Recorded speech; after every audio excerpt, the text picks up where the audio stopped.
Hi everyone, I'm WABC Chief Meteorologist Lee Goldberg, and this is Wake Up Weather on ABC7NY and For Weather or Not, sponsored by TD Bank. One more day to go till we get some great weather to finish off the work week and go into the weekend. And even Thursday is not a total loss. We're really turning the corner during the day. The humidity is peaking early, but it starts to dip during the midday and afternoon hours as it responds to a shift out of the winds, with the winds going to more west-northwesterly during the afternoon hours. The cold front comes through during the evening hours. And it should be dry for much of the day in most places, so no need to cancel outdoor activities. We just have to continue to include the isolated shower or thunder shower through the early evening hours with the approach of a cold front. But again, I don't think the coverage is great. It's widely scattered or isolated. The humidity definitely dips through the day. Those dew points could start out the day around 70 and then end the day closer to the 60-degree mark. That's something you'll perceive. The other thing is, with still that high humidity, we may have a repeat of some of the low clouds and patchy fog, so those visibility issues that we dealt with, compromising the airline flight times, that could be an issue again on your Thursday morning.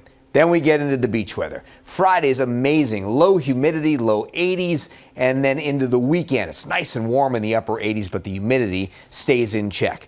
The extended forecast, it's very warm to borderline hot as we go into early next week. It's not a repeat of the extreme heat that we went through recently, but we're close to that 90-degree mark, certainly getting there in interior parts of New Jersey, and the humidity is creeping up Monday and very noticeable Tuesday and Wednesday of next week, and then we start talking about thunderstorm chances coming back.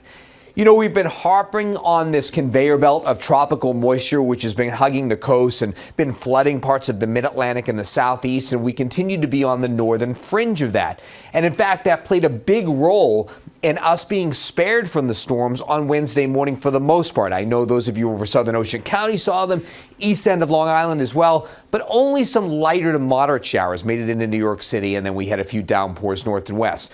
But what happens on Thursday is, as that cold front approaches, at the same time, we're already getting drying in advance of the front. So that will tend to choke off widespread thunderstorm development. But if you notice in the afternoon hours, there's still some of that rich moisture that's over southernmost New Jersey. And that's really our best threat of seeing some isolated showers and storms. The severe threat is more likely over the Delmarva and down toward the mid-Atlantic. And then clearly we have a rush of drier air coming in for the day on Friday. Looking at the dew point trends, they'll start out Thursday morning around 70, could end the day in the lower 60s, and then dip into the 50s where they bottom out on Friday into early Saturday. Even Saturday, I think the dew points are hovering in the upper 50s before we touch 60 on Sunday and then into the 60s early next week. That's all below average Friday, Saturday, and Sunday for this time of year, when dew points typically would be in the middle 60s. A futurecast, again, really consistent on not being bullish with any widespread storms during the day on Thursday. Clouds definitely dominate. There's an isolated shower. I'm sure the ceilings are lower in the morning. They lift up in the afternoon as dry air starts to work in. But because the cold front hasn't come through yet, we could see an isolated shower storm develop in the afternoon hours. A better chance south and west, and that threat would go into the evening hours. But again, not sold that much of the area gets wet on Thursday. The clearing line likely to come in during the evening hours on Thursday. We dry out and clear out from northwest to southeast, and by Friday morning it's a completely different feel. In fact, we should have some mid and upper 50s far north and west. Otherwise, most of our suburbs are in the low and middle 60s, and the park starts out in the upper 60s. We'll head into the low and mid 80s with sun and patchy clouds on Friday. It does look like some clouds may form along a sea breeze front in the afternoon hours, but again, very comfortable with low humidity. Extending that a little farther, the one thing I want to point out is that our flow is coming in from the north,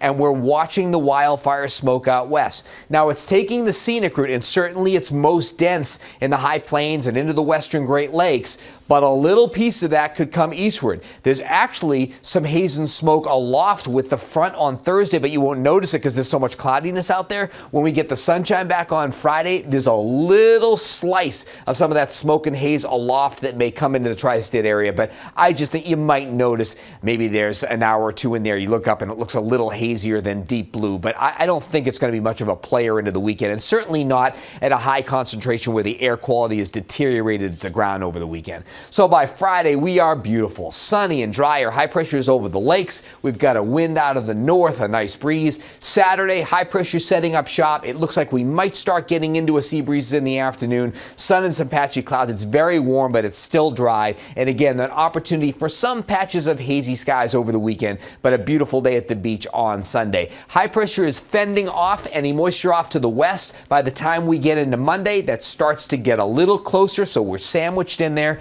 Partly sunny skies, the humidity starting to creep up a little bit, and this warm front will inch ever closer on Tuesday, probably bringing a scattered thunderstorm threat in the afternoon, but more likely we could have more occasional showers and storms on Wednesday, by Wednesday of next week. We always like to talk about the overall steering pattern on whether or not, and again, the big picture is big ridge across much of the country as the cool air really retreats off to the north. Again, the opportunity with the flow coming out of the northwest for some hazy skies at times. I think that's more prevalent upstate and into New England. We remain very warm to borderline hot on Monday with the humidity increasing, and then as a trough or dip in the jet stream approaches Tuesday and Wednesday, the threat of thunderstorms starts to increase. It's not the most impressive trough, but given that heat and humidity that'll build up by midweek, we might have some isolated severe storms there. The pattern into early August still screams warmth. It looks like the extreme warmth would be more western half of the country and into the southeast. Maybe we're flirting with the 90-degree mark, but I don't think we're talking about, mid and upper 90s and really dangerous heat. But you can see the signal from the Climate Prediction Center. Strong signal for above, even much above normal temperatures into the first week of August. Looking at the 10-day trend, other than the interruption Tuesday, Wednesday next week when we have the thunder threat a little higher, our temperatures are getting within a few degrees of 90 over the next 10 days after we get through this little comfy stretch on Friday. In terms of precipitation, not a clear signal there, more near to slightly above normal. We will have some fronts coming through with thunder threats. But overall, now that we've missed out on drenching rain across much of the area with this setup that really was favorable for more moisture, we're going to go through a stretch where we get hotter, we get drier. We'll get the new drought report coming out on Thursday. Right now, I think there are dry patches in the area and there's no significant drought conditions, but something we have to watch over the coming weeks. Just make sure we just keep getting replenished with some rainfall. The rain chances, while we have them on Thursday at 60%, I even think it's lower than that in any given spot. You can see how the rain chances are next to nothing Friday, Saturday, Sunday, and Monday before thunderstorms come into play early next week. Finally, we check out the tropics, and things are starting to change a little bit. Obviously, it's been a nice lull where we catch our breath, but more formidable waves are coming off the African coast. So it's only a matter of time before we see a more organized system. If you look at the European model in the long range, it's taking a wave which comes off the coast in coming days and turns it into a tropical system sometime in the early days of August. Could we watch something around the Caribbean or the Bahamas? Yet to see. That's just one model depiction, but I think the theme is that things will start to act up a little bit as we go into early August. 73 degrees at 7 a.m. on your Thursday, 73 or 74. It's cloudy, calm, and muggy. There's just an isolated shower up there. Now, when it's morning hours will feel really muggy.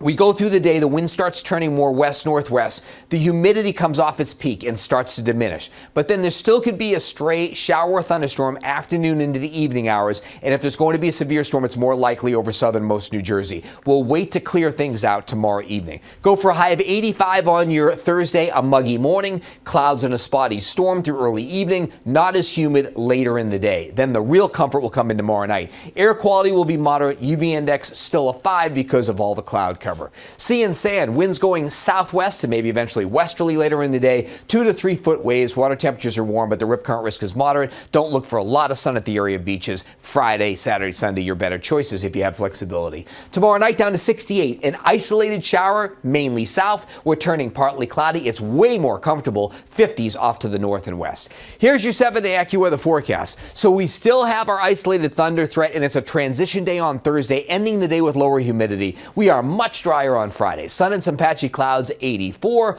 On Saturday, it's really warm at 87, but again, low humidity with lots of sun. On Sunday, another beautiful beach day with sun and patchy clouds, 88. A touch more humid on Monday, but we should fend off any thunder shower threat until we get to later Tuesday, and then on Wednesday, an occasional shower and storm. We'll get right back to the heat and dry weather after that.